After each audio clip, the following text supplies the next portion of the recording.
activité anapotoa forensika eto Madagasikara dia amin'izao efa manomboka misy lahatra ny malagasy amin'ny activité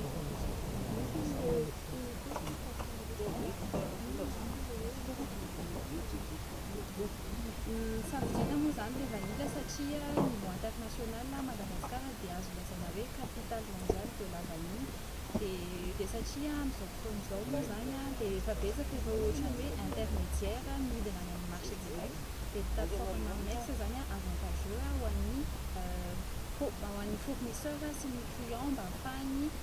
mifanerasera mivantana fa tsy mipasser intermédiaire intsony.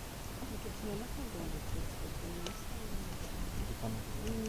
bourse de commerce moa zany dia izahay mercantil exchange of Madagascar no manana les plateformes de bourse de commerce any matière première no amin'ilay plateforme dia avy eo misy ny ireo orinasa maro miara-miasa aminay any atao hoe courtier dia zareo no intermédiaire entre ny investisseur sy ny plateforme dia avy eo anatin'ireo société ireo no misy ny investisseur maromaro ny investisseur dia olona mampiasa vola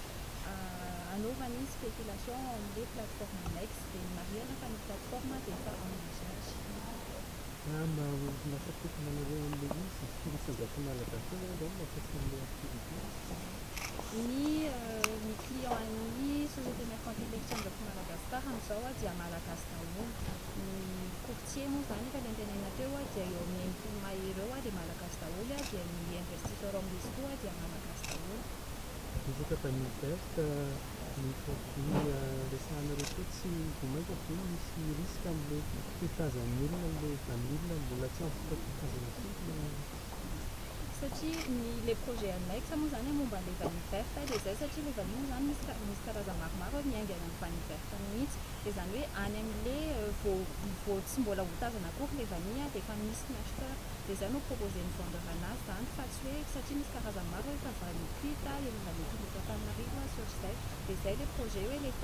vanille any amin'ilay toerana ambolena anazy mihitsy vao tonga dia proposena amin'ilay acheteur dia ny prix manaraka ny prix national dia ny client possible client international